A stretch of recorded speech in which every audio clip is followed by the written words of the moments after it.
भाई खुश है इंडिया, यही चीज तो चाह रहा था जेशा। उसको यही चाहिए था कि बस हम लोग किसी तरीके से चैंपियन ट्रॉफी का फाइनल जीत जाए, और वो जीत गए। पूरी दुनिया शोर मचा रही थी, हम भी मचा रहे थे, एक ही जगह पे खेल रहे हैं, एक ही जगह पे फायदा हो रहा है। आज पिच भी देख लो, और चिट्टा पिच कर लेते, और फ्लैट कर देते, और ड्राई कर देते, जितना कर सकते थे कर देते। और आईसीसी इवेंट ऐसे खेले जाते हैं और ऐसे जीते जाते हैं, और टीमें ऐसे बना के लानी चाहिए, फिर ही जाके आप अच्छी क्रिकेट खेलते हैं, लोग एंटरटेन होते हैं।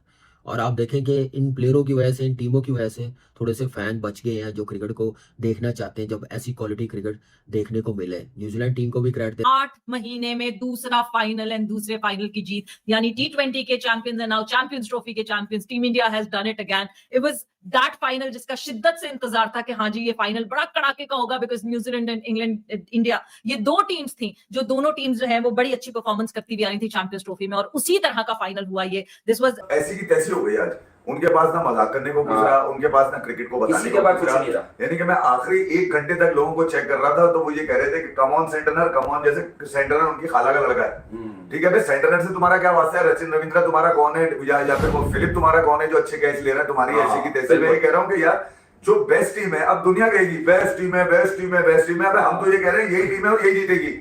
एक ही कप्तान है इंडिया का, उसने आज अपनी टीम को दूसरा आईसीसी टाइटल जितवा दिया है। उनके वही स्पिनर्स, उनको एक्सपीरियंस दिया, उनके ऊपर वो ट्रस्ट करते चले आए। हालांकि न्यूजीलैंड के साथ होम टेस्ट सीरीज हारने के बाद किसी जडेजा के ऊपर तनकीद हुई, रोहित विराट के ऊपर तनकीद हुई कि यार अपने घर में 3-0 हो गए, लेकिन इंडियन क्रिकेट बोर्ड ने उनको कंटिन्यू रखा। आज उन्होंने अपने मुल्क को चैंपियन बनवा दिया है, और हम बैठे देख रहे हैं। नमस्कार दोस्तों, आपका स्वागत है आपके अपने चैनल मसाला रिएक्शंस में। इंडिया ने क्या शानदार विन किया है अगेंस्ट न्यूजीलैंड। एक टाइम पे लग रहा था कि शायद जीतना थोड़ा मुश्किल हो सकता है, बट फिर बाद में केएल राहुल और बाकी प्लेयर्स ने काफ़ी अच्छा परफॉर्मेंस देते हुए टीम इंडिया की पारी को संभाल लिया और फाइनली इंडिया जीत गया है। Congratulation to every Indian. तो दोस्तों देखते हैं पाकिस्तानी मीडिया के रिएक्शन, बिकॉज तनवीर अहमद और बाकी लोग अभी भी बहुत रो रहे हैं क्योंकि इंडिया का एक ही वेन्यू था और उन्हें लग रहा है कि इंडिया को अनड्यू एडवांटेज था। एनीवेज, मैं आपको मिलता हूँ वीडियो के एंड में। स्लो कर देते यार, जाहिर सी बात है, ये बीसीसीआई वैसे ही ड्रामेबाज क्रिकेट बोर्ड है। उसके बाद उनका जो बंदा है जेशा, वो आईसीसी का चेयरमैन बन गया है, वो हर टाइम वहां बैठा रहता है, ठीक है। तो जाहिर सी बात है उसकी टीम ने जीतना ही है ना फाइनल। ये अभी की बात तो नहीं है ना, जिस जिस दिन से ये हाइब्रिड की बात हो रही थी उसी दिन से सब कह रहे थे कि ये जीतेगा जीतेगा जीतेगा। गलती तो क्रिकेट बोर्ड्स की है, जिनके लोग और ये जो न्यूज़पेपर पे लिख लिख के अब कह रहे हैं कि जी इंडिया को फायदा होगा, इंडिया को तो फायदा हो रहा है। तो भाई उस टाइम की आंखें बंद थी, है, मुंह पे जिप लगी हुई थी, बटन थे आंखों में, दिमाग काम नहीं कर रहा था जब बोली जा रहे थे कि नहीं जी इंडिया को बहुत ज्यादा फायदा होगा। अब इंडिया, ये दुबई में जितने भी मैच खेले गए, कितने रन बने यहाँ पे? एक मैच मुझे बता दो किसी में 300 रन बनाओ, 280 बनाओ, 290 बनाओ, एक मैच मुझे बता दो। वो पाकिस्तान में तो 350 रन बन रहे थे। क्यों? क्योंकि वहां पे पिच प्रॉपर बैटिंग पिच थी, बल्ले पे बॉल अच्छा आ रहा था, स्पिनर का बॉल भी फंस नहीं रहा था, ना इतना ज्यादा ब्रेक हो रहा था, वहां पे स्पिनर को ही मार लग रही थी। मैं बहुत लोगों को सुनता था, ओ जी पाकिस्तान में आएगी जो है वो क्या नाम है इसका, इंडिया की टीम पाकिस्तान आती है वो बहुत मारती। जी बिल्कुल बहुत मारती है, हमें ही पता है, बैटिंग में बहुत मारती, ठीक है। लेकिन कम से कम ये भी होता कि उनका बेशक स्पिन अटैक अच्छा था, लेकिन जहां बॉल ब्रेक नहीं होता, ये मेरी बात हमेशा याद रखना, ये जो दुबई वाली पिच है ना, यहाँ पे या बॉल ब्रेक होगा बैट्समैन को मुश्किल होती है, या बॉल ब्रेक नहीं भी होता तो गेंद बहुत स्लो आता है, बल्ले पे नहीं आता, बहुत रुक के आता है, ठीक है ना। तो जिसकी वजह से बैट्समैनों को प्रॉब्लम होती है, वो समझते हैं कि यार बहुत ज्यादा रुक के आ रहा है, स्लो आ रहा है, अगर हम इस पे जाएंगे, बॉल के ऊपर जाएंगे, स्पिनर के ऊपर, तो हमें प्रॉब्लम होना चाहिए।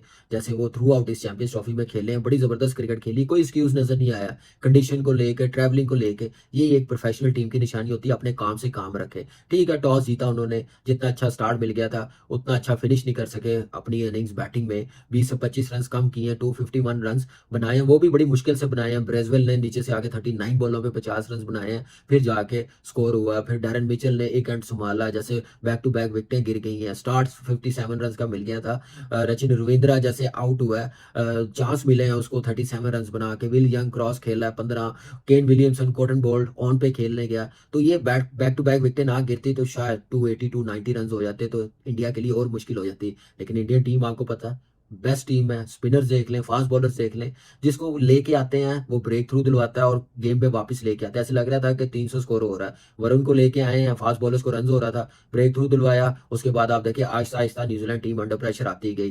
डैरन मिचेल ने 63 रन बनाए हैं, टॉम लैथन गलत स्वीप शॉट 14 पे, फिर ग्रैंड फिलिप्स ने 34 रन बनाए हैं, 53 रन बनाए हैं ब्रेजवेल ने। उसके बाद आप देख ले कि कैसे बॉलिंग हुई है, शामी 1 विकेट 74 रन दिए 9 ओवरों में। और उसके बाद आप देखिए बाकी जो बॉलर्स हैं, हार्दिक पांड्या को 3 में 30 हुआ, फास्ट बॉलर को रन हुआ। बाकी मैं इवेंट से पहले हमने कहा था कि जो इनका नजर आ रहा है, अंदाजा भी मैं उसको सुन रहा था थोड़ी देर पहले ही, कह रहा मैं मैच के फॉरम में वरुण चक्रवर्ती को, उसने अपने दिल की बात करी। उसने बोला यार आखिरी टाइम पे जब मुझे इंक्लूड किया गया चैंपियंस ट्रॉफी के स्क्वाड में, तो मैं ये समझ गया कि अब सारी जिम्मेदारी मैंने कुछ ना कुछ करनी है। मगर उस बच्चे ने जो बॉल करी है, मैं आपको सच बात बताऊं, असल तो जो सर को क्या कहते हैं, वो सर ऊंचा करने में रोहित शर्मा के, ये वरुण चक्रवर्ती का, वही मैं कह रहा हूँ ना कि जिस अंदाज से उसने अब इवेंट के हर मैच में, खासतौर पर ग्रुप मैच और उसके बाद में फाइनल में जहां पे इंडिया पहुंचा न्यूजीलैंड के खिलाफ, वहां पर भी उसकी बॉलिंग जबरदस्त रही। मगर आज इंडिया ने बैटिंग में धोखा दिया है। मैं आपको ये बात बताऊं, जो कि 250 रन के टोटल में नीचे जडेजा तक बैटिंग करने के लिए आ रहा है, वो भी चौका मार के विकेट में मौजूद था ना spinners. A cracking final of Champions Trophy and eventually India has won it। और आखिरकार जो है ना, घूम फिर के बात केएल राहुल पे आती है। इतना अंडर एस्टिमेटेड प्लेयर है केएल राहुल। क्लच राहुल, आज नाम तब्दील करो, KLUTCH, clutch Rahul. Clutch Rahul बना देते हैं केएल राहुल को। यार क्या कमाल टीम है यार, they deserve every bit of it. क्या तारीफ करें, ये तारीफ के काबिल हैं ये लड़के यार। प्रोसेस, जो रोबस्ट क्रिकेटिंग सिस्टम है, जो प्रोसेस है, जिस तरीके से प्लान किया गया, एडवांटेज का शोर मचता रहा। कोई टॉस रोहित शर्मा नहीं जीता, लेकिन game after game unbeatable team पिछले 8 महीने पहले जून के महीने के आखिरी दिन पे ये जीते थे T20 वर्ल्ड कप, और एक दफा फिर अनबीटन कैंपेन के साथ ये ट्रॉफी को अपलिफ्ट करे। What a champion team Savera, they deserve each and every bit of respect. और विराट और रोहित, मुझे आज भी 2011 याद है, जब जीता जा रहा था तो बोला जा रहा था we have done it for Sachin. ये जो आज 13 है ना इन 15 में से, इनको ये बोलना पड़ेगा we have done it for Virat and Rohit. क्या सर्वेंट्स हैं और क्या ग्लोरी मिली है सवेरा। कहीं फॉर जडेजा टू। आज मुझे ऐसा लगा जडेजा का भी आप कह सकती हैं, जब उन्होंने स्पेल खत्म किया, सवेरा ये भी बता रही थी कि विराट ने किस तरह जाके उसको हक किया। लेकिन यार कमाल टीम है यार। आज आप प्रोसेस देखें, आप तरीका देखें, आप रोहित शर्मा की इंटेंट देखें कि कप्तान गिरा नहीं, घबराया नहीं, पीछे नहीं हटा, वो खुद बढ़ा। अगर उसने बोला मैं रन चेस को एक साइड कर दूंगा, हालांकि 2 विकेटें गिरी। न्यूजीलैंड की तारीफ करनी पड़ेगी। मैं आप लोग को मिडिल इनिंग्स में इतनी कॉन्फिडेंस से बोल के गया था कि इंडिया ये जीत चुकी है। आधी ट्रॉफी कैबिनेट में बॉलर्स ने रख दी है, आधी ट्रॉफी बैटर। भाई क्यों? क्योंकि क्रिकेट देख रहे हैं ना। यहाँ लोगों को समझ आना चाहिए था, इंडिया ने भाई साहब जबरदस्त बॉलिंग की, डिस्पाइट द फैक्ट कि 4 कैचेस भी छूट गए। एक आ गया और इंडिया ने न्यूजीलैंड को बड़े आसानी के साथ गो के सेकंड लास्ट ओवर तक मैच गया, लेकिन इंडिया ने बड़ी आसानी के साथ ये फाइनल जीत लिया। और इस इंडिया की जीत के अंदर मेरा जाती ख्याल ये है, बहुत सारे लोग मेरे से डिसएग्री करेंगे, कि एक वेन्यू पे बैठना, एक वेन्यू के ऊपर खेलना, एक ही होटल में रुकना, एक ही जगह पे प्रैक्टिस करनी, कंडीशन का पहले से पता होना, सेमीफाइनल के वेन्यू का भी पता होना, फाइनल के वेन्यू का भी ऑलरेडी क्योंकि पहले से अनाउंस होता है, तो एक टीम के लिए ये बड़ा कंफर्ट माहौल होता है, उसके लिए बड़ा आसान होता है तमाम चीजों को लाइन अप करना। लेकिन इन तमाम एडवांटेजेस के बावजूद मैं इंडिया की जीत में जिस चीज का सबसे ज्यादा किरदार समझता हूं, वो इंडियन कैप्टन रोहित शर्मा का है। हमें रोहित शर्मा की तारीफ करनी चाहिए कि उस शख्स ने जिस तरीके से अपने 4 स्पिनर्स को मैनेज किया। न्यूजीलैंड की वो टीम जो ट्राई नेशन सीरीज पाकिस्तान में जीती हुई थी, न्यूजीलैंड की वो टीम जो कि इस टूर्नामेंट के अंदर तकरीबन एक ऐसी क्रिकेट खेल रही थी, सेंचुरियां उनकी तरफ से आ रही थी, अब तक वो 5 सेंचुरियां स्कोर कर चुके थे, तो वो बड़े अच्छे तरीके से क्रिकेट खेल रहे थे। लेकिन पहले वो 2 मार्च को इंडिया के सामने यहाँ दुबई स्टेडियम के अंदर राउंड मैच भी हारे, और अब वो इंडिया के सामने फाइनल मैच भी हारे। इंडिया ने अपने स्पिनर्स को जिस तरीके से यूज किया, मैं रोहित शर्मा की कप्तानी से बहुत मुतासिर हुआ हूं। हालांकि यही रोहित शर्मा, आप सब लोगों को याद होगा कि ऑस्ट्रेलिया वाले टेस्ट सीरीज के अंदर उसने अपने आप को सिडनी टेस्ट से ड्रॉप किया।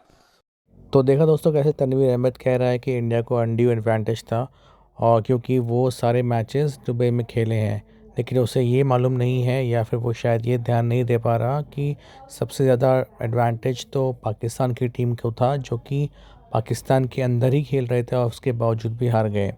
एनीवेज दोस्तों, इनका रोना लगा रहेगा। मैं आपको मिलता हूँ नेक्स्ट वीडियो में। अगर आपको ये वीडियो अच्छा लगा हो तो please like and comment, and इस चैनल को सब्सक्राइब कर लीजिए। धन्यवाद। जय हिंद।